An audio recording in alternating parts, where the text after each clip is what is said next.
En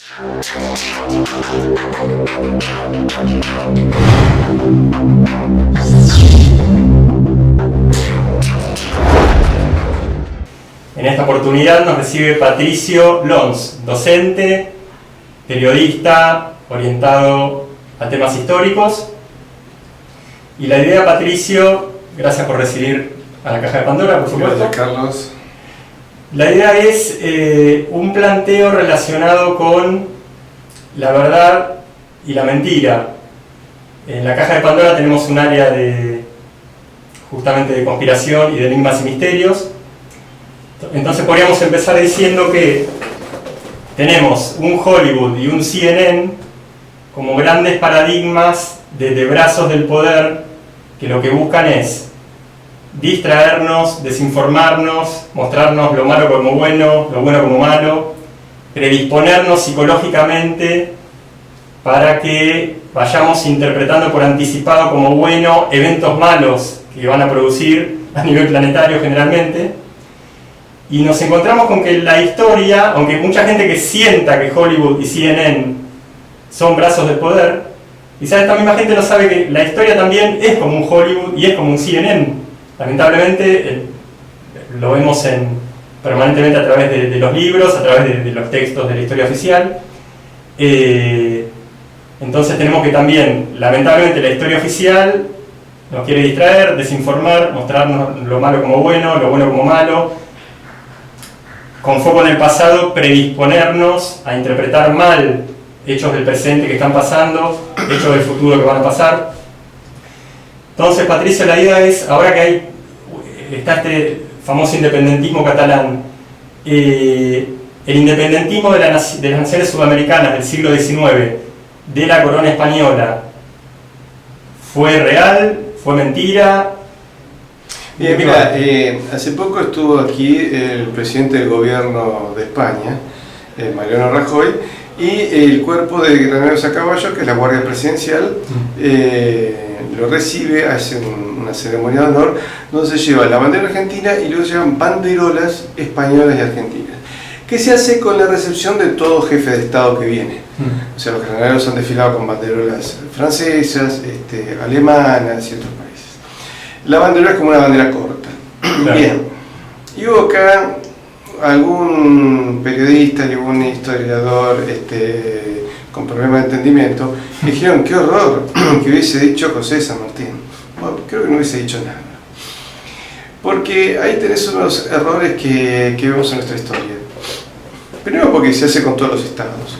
Segundo, si hoy Angela Merkel visita Rusia, la Guardia de Honor rusa la va a recibir con banderolas alemanas. Y viceversa si Putin visita Alemania.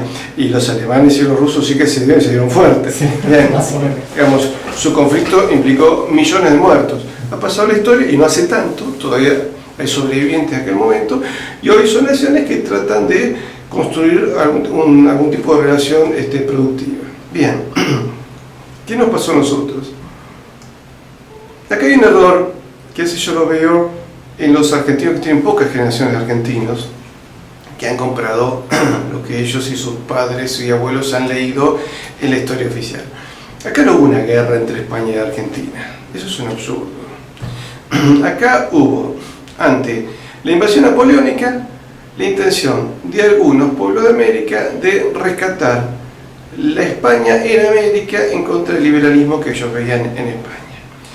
Disfrazado de eso, obviamente los ingleses actuaron para que otros convirtiesen ese desagrado por la invasión napoleónica a España, esa resistencia contra Napoleón, lo convirtiesen en una guerra de secesión.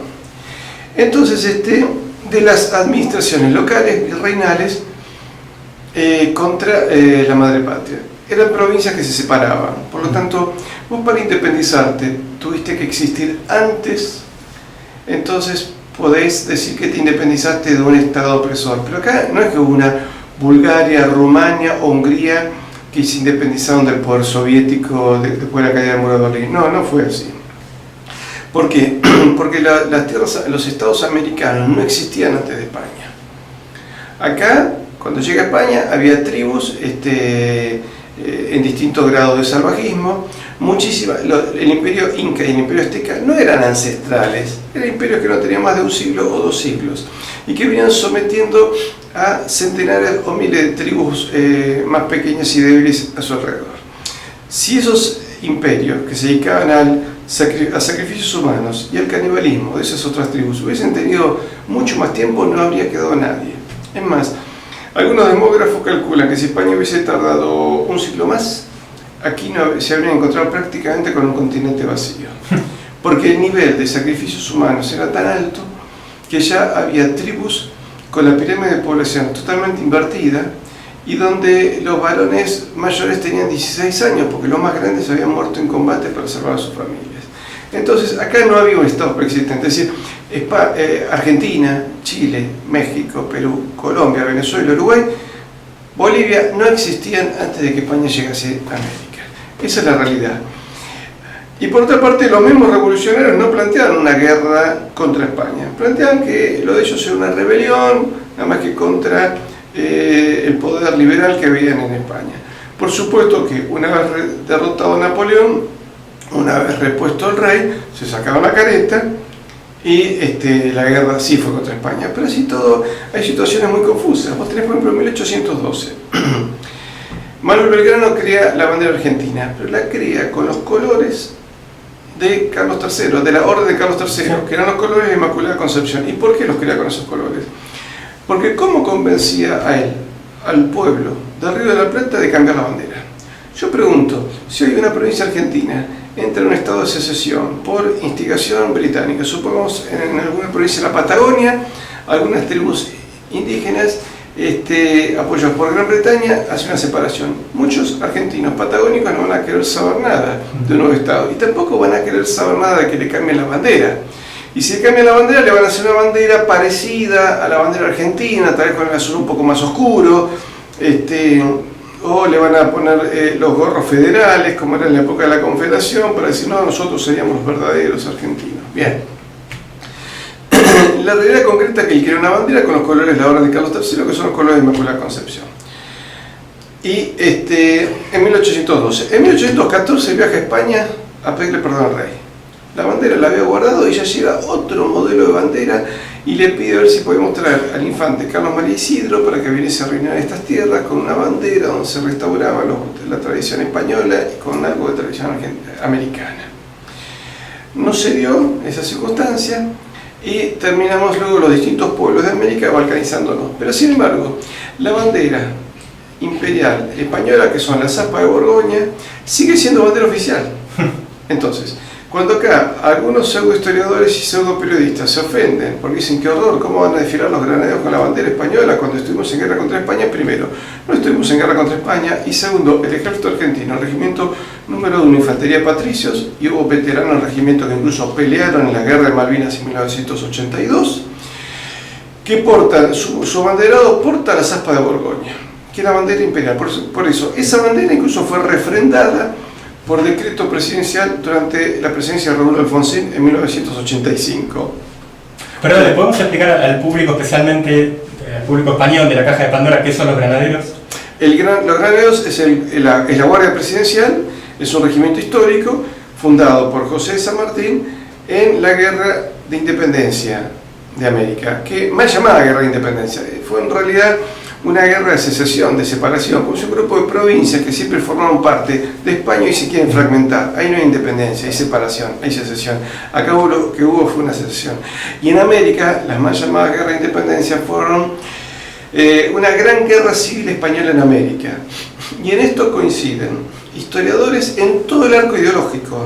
O sea, con este análisis ustedes van a encontrar historiadores americanos de izquierda, liberales, conservadores, nacionalistas, católicos, así que no es un tema de una facción política. Todos coinciden en que lo que hubo acá fue una gran guerra civil española en América. Eso fue realmente lo que ocurrió. Por eso, luego se cambia la historia y nuestra historia nos hace creer que nosotros nos tuvimos que liberar del yugo español.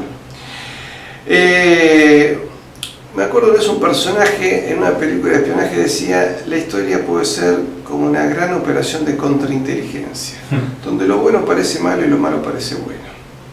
Por supuesto que no pudieron borrar todo. Por ejemplo, el heroísmo de Santiago de Liniers en las invasiones inglesas, que luego el pueblo lo elige como virrey. La grandeza de muchísimos virreyes. Bueno, luego de la guerra de Malvinas sí hay un corte en la educación y empiezan a borrar todo eso. ¿Por qué lo borran? Porque la guerra de Malvinas, nosotros, aún con una historia adulterada, aprendíamos la grandeza de España en América. Y se ve que en plena guerra de Malvinas todas las naciones hispánicas quieren venir a nuestra ayuda. Entonces, por ejemplo, Nicaragua, Guatemala, República Dominicana ofrecen regimientos completos. Cuba, Venezuela y Perú ofrecen sus fuerzas armadas completas.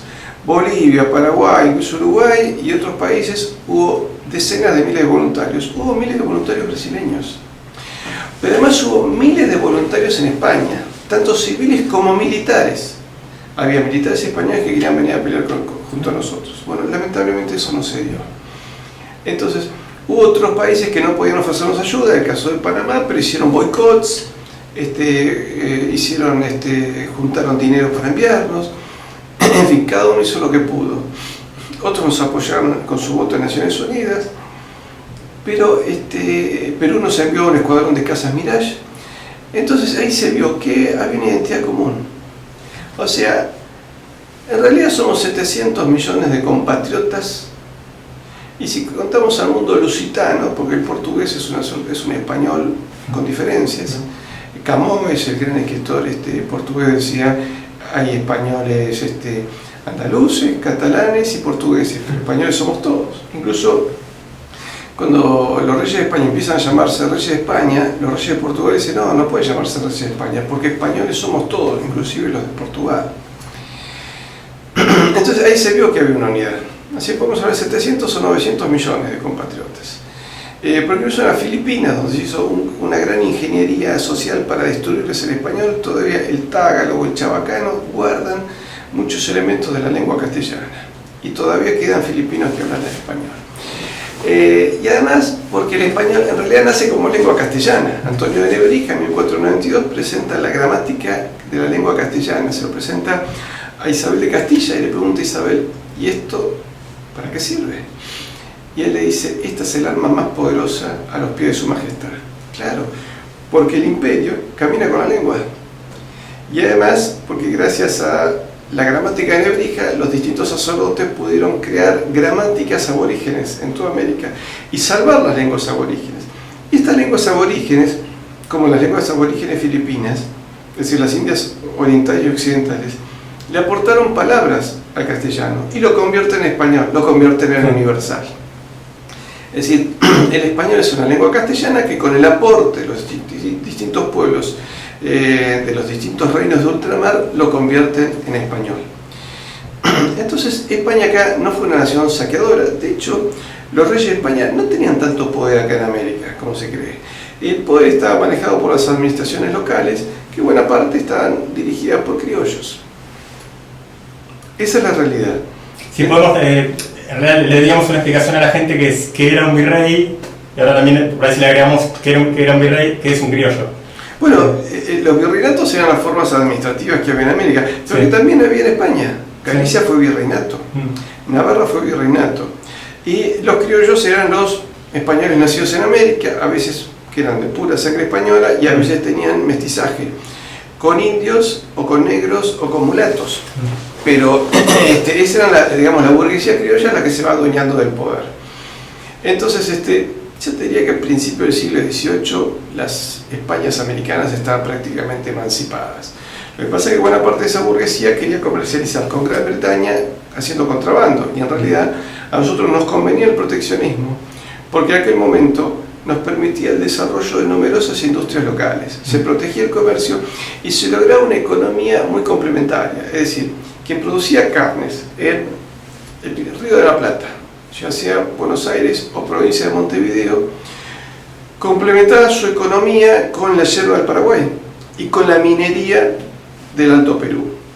En el Alto Perú, hoy Bolivia, se acuñaba la moneda más poderosa del mundo, el real de A8. Se acuñaba en el Potosí del Alto Perú, hoy Bolivia, y en San Luis de Potosí, en Nueva España, hoy México.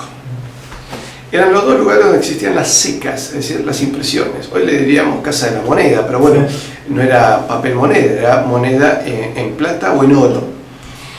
Entonces, y luego los bienes se complementaban con el puerto del Callao en Perú, y de ahí llegaban hasta Monterrey, Nueva España y México, y de ahí se armaba el galeón de Manila que llegaba a Filipinas, y de Filipinas se comercializaba con China, con Japón y con la India. Encima era tal el beneficio de esta economía complementaria que se podían aprovechar situaciones particulares. Por ejemplo, los chinos y los japoneses querían comercializar entre ellos, pero los gobiernos lo tenían prohibido. Entonces los comerciantes de China y Japón comerciaban entre ellos pasando por Filipinas, con lo cual le quedaba un beneficio a todo lo que conformamos nosotros como gran corona española. Hasta el Río de la Plata llegaban esos beneficios. Pero además eran naciones que necesitaban una moneda fuerte y que no querían que se introdujese la libre esterlina inglesa. Entonces, la moneda española, el real de 8, circulaba como una moneda libre, por ejemplo, dentro de China. Y según algunos estudiosos, fue base del yuan chino, del won coreano, del yen japonés.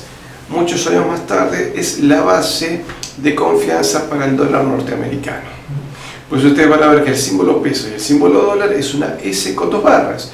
La S es Spain y las 2 barras son las columnas de Hércules de Fernando el Católico.